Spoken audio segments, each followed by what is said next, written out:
Salutations everybody, it is Matty here today, sitting down again to talk about Baldur's Gate 3, which has enjoyed a absolutely tremendous launch. Don't get it twisted, but there's been a bit of drama following it into launch. A lot of the fans' excitement overshadowed it, but now it's grown so much that Larian has had to issue a comment and even write the record in a couple of cases with some pretty broad assumptions that I don't think should have ever been made. What we're talking about today, ladies and gentlemen, is not your standard video game release drama, which goes like this in the typical cycle. Game releases, game has bugs or quality issues, developer issues statement with social media template that they all seem to share. Then the patch arrives, game is better, retrospective reviews arrive, and now we're at the point in the cycle where 6 months later, it's the game we should have had at launch, and the conversation begins anew. With many game releases this year, we've seen it play out that way. However, with Baldur's Gate 3, that's not the case at all. In fact, the drama is coming from other video game developers. Now, I'm not going to spin it in the way where they're attacking Baldur's Gate 3 and Larian Studios saying, how dare you make such an incredible video game? That's not the energy here. A lot of it is more suggestive and passive, but nonetheless, I strongly disagree with what these developers are suggesting, and I take the side of Larian here. So ladies and gentlemen, I'll get into the thick of it throughout the whole timeline from July up until right now with the latest comments from Larian. If you're new here, you're into the occasional Baldur's Gate 3 video, you're in the right place. Please consider subscribing. We just dropped a 10 things I wish I knew about Baldur's Gate 3 before playing video. We also did our preview. We're working on our review. We're doing news videos like this. We're going to cover the patch when it drops. So we're all over it. Consider subscribing if you like Baldur's Gate 3. Okay, let's start off with the thread that I think planted the seed, which then grew into a lot of developers kind of speaking out about Baldur's Gate 3. But first, a word from our sponsor. The following video is brought to you by Enlisted. Enlisted is a game that I play with the boys a lot on PlayStation 4 because I'm a sucker for anything World War II related, and also the game's legitimately awesome. When Darkflow Software approached me and said, hey, are you interested in doing a quick little sponsor for this? I was like, of course, I've played the game and I've had a lot of fun with it. For those who don't know what Enlisted is, it is a brand new kind of first-person shooter coupling PvP with PvE combat. That means that for those of you out there who are like me, maybe you've lost your edge with first-person shooters, you get a chance to feel like you're getting a lot of kills, and you can take command of a squad of customizable AI soldiers and fight in these massive battles. It also offers multiple campaigns to play through featuring their own unique weapons, equipment, vehicles, from the outskirts of Moscow in 1941 to the heart of Berlin in 1945. You're speaking my language right now, and best of all, it's free on PC, Xbox Series X and S, and PlayStation 5, as well as the previous generation, as I had mentioned. What I like about Enlisted is that it's approachable for all audiences, yet it can actually be kind of try-hard where it matters. So there's a very short time to kill, which I find very important in shooters, but due to the more realistic movement and target-rich environment, casual players can still have a good time and not feel like you're getting rinsed every 2 seconds. Not only that, but the campaigns are really varied. There's over 100 weapons, unique soldier classes. It's a good-looking game. Like, it's overall a good time. So that should sound great to you, and since it does, you should go to my link in the description right now, download Enlisted for free on PC, PlayStation, or Xbox, and remember, there's a free bonus pack for registering using the link down below, which includes multiple weapons, soldiers, and a premium account. So shout out to Enlisted for sponsoring today's video. Again, none of it really aggressive, but really the energy I'm getting here is that Baldur's Gate 3 should not, will not, and cannot be the standard moving forward. Don't get your hopes up, gamers. And so I'll get into why what some people out there are saying makes sense, but also why I strongly disagree with the approach. So this is the thread that's kind of the culprit for planting the seed, I think. And it says, like a lot of people, I'm deeply excited about what the lovely folks at Larian accomplished with Baldur's Gate 3, but I want to gently, preemptively push back against players taking that excitement and using it to apply criticism or a raised standard to RPGs going forward. So already you're seeing this sort of, before the game release, granted there was early access, but before the game officially releases, it's like, whoa, hold up, don't expect that. Now you saw the tweet had 1 million views, and a lot of developers had comments on it, and from well-known studios, like an animator from Blizzard who worked on Diablo 4, saying you're absolutely right. Even if you look at one of Vinks, who is the head of Larian Studios, Touchstone's Ultima 7, that's a game that had 12 years of prior games feeding into it. If it were to look at this as a new benchmark, we would need to then focus on creating conditions just like with Tears of the Kingdom. Meanwhile, our man Josh Sawyer even chimed in saying, great thread, the conditions under which Baldur's Gate 3 was made are atypical. This is in no way a slight against the game or the people working on it who are clearly passionate and talented. Having the foundation set and the funding to build things on your own terms is invaluable. Now, again, don't take it like Josh Sawyer is getting out of pocket here and he's getting all angry. He said right here just a couple of days ago, I'll probably stream some Baldur's Gate 3 later in the day if I can stop panic-induced crying and pants shitting and vomiting over how good it is with the time at which he will be live. So that is where the seed was planted. Lots of developers, known and not so well known, chiming in saying, yeah, Baldur's Gate 3 cannot be the standard because of its atypical game development environment. But the conversation didn't stop there. It's like, all right, whatever you say, guys. It picked up once more. When IGN posted what I thought was a great video, it was hosted by Destin Legary, who is also a great Xbox content creator, might I shout out. And it was there that he said pretty much that, good, you're uncomfortable. We're glad. We want to see better games from you. We want to see you take more time to make things. Baldur's Gate 3 was made in 6 years with a pretty generous early access window, and that fan feedback is completely invaluable. There's no understating that. I mentioned it before even covering this stuff, that it's clear the early access period helped Larian and guided themselves with good design direction. How do you earn something like that? Well, they kickstarted not only Divinity Original Sin 1, but Divinity Original Sin 2, and they were successful both times. So when you have that built-in fan trust, that built-in fan relationship, in a sense, yeah, it's atypical, but they're not the first company to have successful Kickstarters and then try to fund something themselves. So we even get developers saying something like this: developers aren't panicking about new expectations. Everything I've seen has been related to questioning the sustainability of making titles this large. Baldur's Gate 3 was in development for 6 years, involved a team of 400 plus, and had funding from one of the largest IPs out there. Meanwhile, another individual in the games industry said, please, please, please put some thought into it before you proclaim this as what AAA should be moving forward. 6 years and 400 plus people with insane funding due to the IP have given Baldur's Gate 3 a big boost. It's truly unrealistic to expect this on a regular basis. And in that sense, to some degree, I hear what we're trying to establish here. Yo, 6 years, that's a lot. It's funny because Xbox has been out here for a while now saying the times of 3 to 4 year development cycles is over. Bring on 5, 6, and sometimes even 7, because game development's getting more complicated. There's a lot more money being poured into it, and teams are growing. To me, when I see 400 plus for what Larian's delivering, that's actually kind of small. That's not a tiny team by any stretch of the imagination, but there are AAA teams way bigger. Like Ubisoft employs upwards of 20,000 people.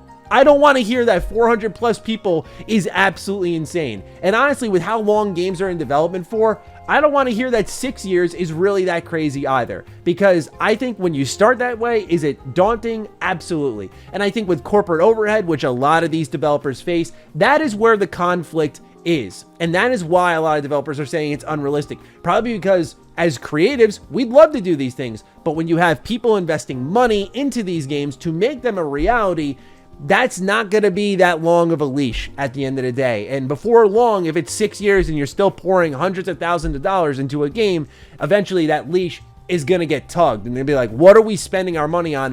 Why isn't this out right now? That's where corporate overhead clashes with what we covered with Larian, where they have a CEO at the top who prioritizes the quality of the game. And I'm not just saying that in a quick YouTuber kind of jab mentality. That's literally what he said himself, that this is something that as a leader, he's uniquely positioned as someone who's involved in the creation of the gameplay, where he can make these kind of big budget decisions on what would be cool for the game. And they're just lucky to have that type of CEO. Now, I think we've seen the benefit of having hardcore gamers or people who love video games in leadership positions. I look at someone like Phil Spencer. I know some people are going to lose their mind over that, but point being, I look at someone like him who clearly with his investment in Xbox, it really paid dividends for what they're doing now. They just wouldn't be as competitive without him. Granted, that's a much more corporate structure. I'm not going to give Xbox all that much love, but point being, you can see what happens when someone cares about the product as much as they care about the bottom line. It goes a long way.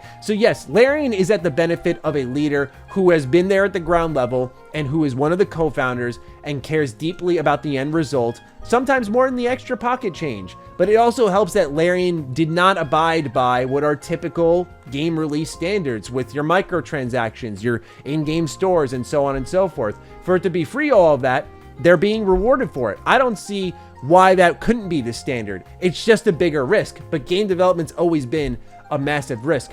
Let's get into what Larian had to say about all this, because I don't like to always just talk about what people are saying. To me, that's uninteresting content. But I set all of that up because now you get to see Larian have to go around and defend themselves for making a really good game. And I know, again, a lot of these developers and people working within the industry are not attacking Larian.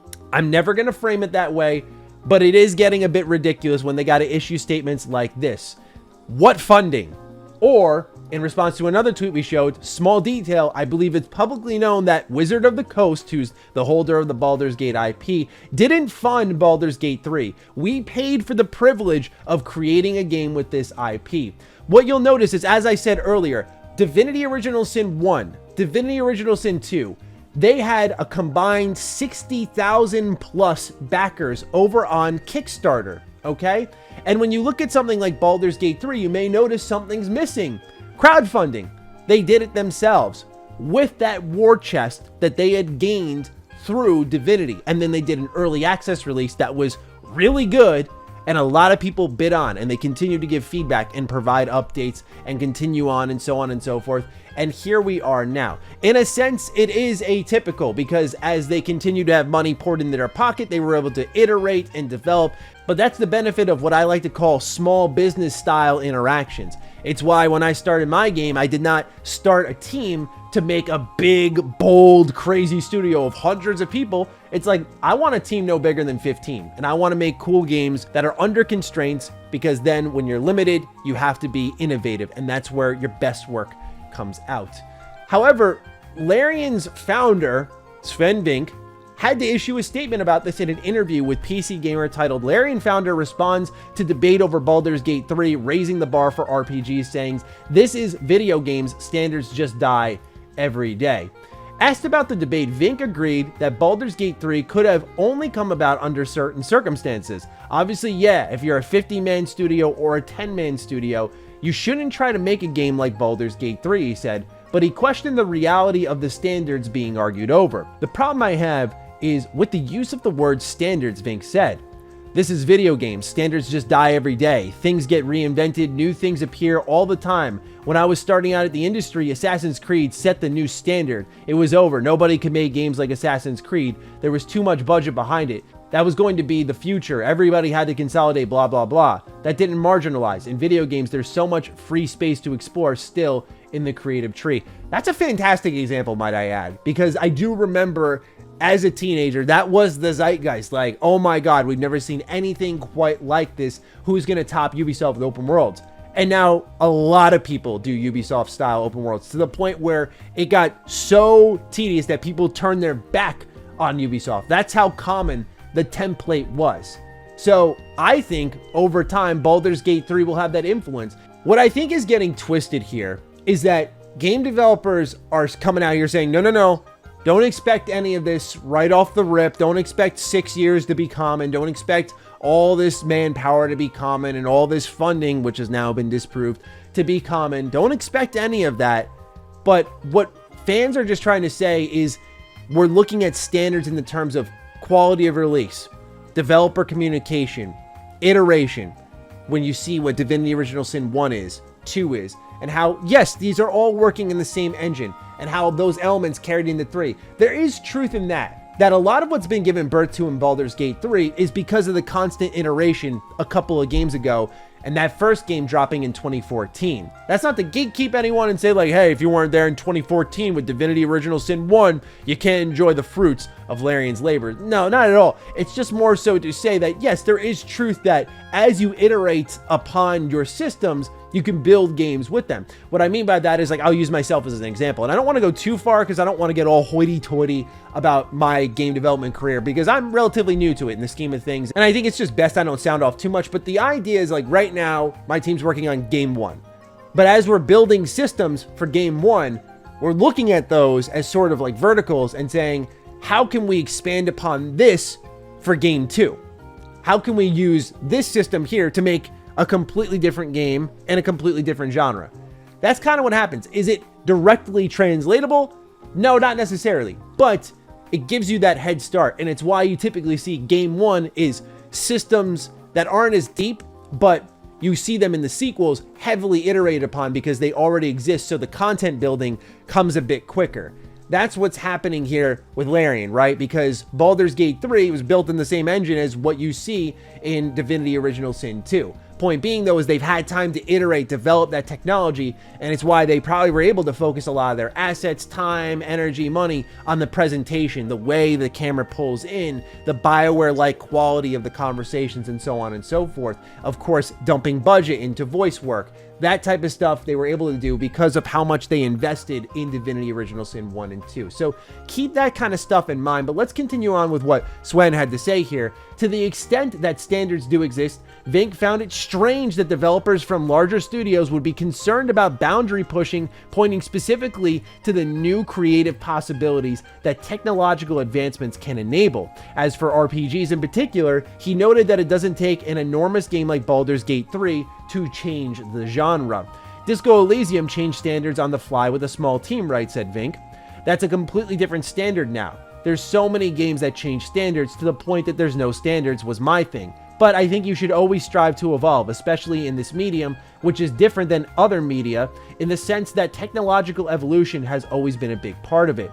There's always been innovation, but at the same time, it doesn't require massive technological evolution to do something crazy and cool and different than what anybody else has done before. I mean, this is why people are rallying behind this dude, because he's pointing out the clear hypocrisy right here. And again, I don't usually like to make these types of videos because it feels like I'm just pointing at people's statements and going, look, I didn't say that myself, but look at the smart thing they said. But like straight up, he's just taking the words out of our mouths and putting it perfectly. It's like, yo, we're not telling developers to go spend $5 billion on a game if you got a team of 50 and we're asking for another Baldur's Gate 3 style experience from you. No. People are smart in the games industry. We're able to scale our expectations based off your team to a degree. Are we going to expect AAA level quality from a small team? No. However, that's what you present at first. Like I think of No Man's Sky, like this indie team presenting AAA level expansiveness in the galaxy. Then people's expectations scale based off what you're shooting for, what your goal is, what your vision is. It doesn't mean that every single RPG coming out right now is going to be suddenly looked at with Baldur's Gate 3 lenses. We're looking at it from quality. We're looking at it from choice structure. We're looking at it from respecting the choice being made. We're looking at it from character creator. We're looking at it from voice work. We're looking at it from all these different angles. It's not just, hey, make big game, spend lots of money. No, it's like, we just want a quality RPG. That's all. The only company I think that will come under the microscope is BioWare. And that's because a lot of what we see here in Baldur's Gate 3 is a lot of what we used to see from BioWare. And if BioWare shows up and they're a shadow of their former selves and they're not delivering what we're typically used to seeing from them, then yeah, I do expect a lot of blowback and a lot of pointing to Baldur's Gate 3 saying, hey, look what they did. Why aren't we getting that type of experience from you after all this time, right? Because, for example, Dragon Age has been in the oven for a long time. That's where I think it'll happen. But for the most part, I think when Starfield delivers, it's not going to be one of those conversations unless you're in the very toxic fanboy section of the conversation, which is comparing these two. It's really just taking a look at it and saying, is Starfield a quality game? When it comes to space exploration, did it achieve that well enough? It's not, hey, did it do what Baldur's Gate 3 did? That's not what people are asking for. And I just feel like preemptively, almost anxiously getting ahead of things and that expectation level, trying to dampen it is a bad look in my opinion. Like, it's just not good because for me, I think as a creative, I know it's eventually the business realities kick in. Trust me, I'm funding my own game. I know business realities kick in. However, there is the ability to dream. And again, when you're limited, you have to innovate. You have to be smart on how you decide where funding goes, on what makes your game special. And sometimes you get that right, like you see with Baldur's Gate 3, and sometimes you get it wrong. But anyway, that's enough from me and my soapbox here. I just wanted to deliver some thoughts on the drama going around. And of course, see what all of you think. What do you think of what's going on right now with Larian, Baldur's Gate 3, what some developers are saying versus what Swen Vink had to say, and overall the corrections that had to be issued regarding funding? Let me know down below. I'm looking forward to seeing your thoughts. Other than that, follow me on Twitter, follow me on Instagram. Those links are in the description down below. And a big thank you to all the patrons, all the members who continue to support the heck out of the content here. Stay sexy, stay active. I love you all. Peace.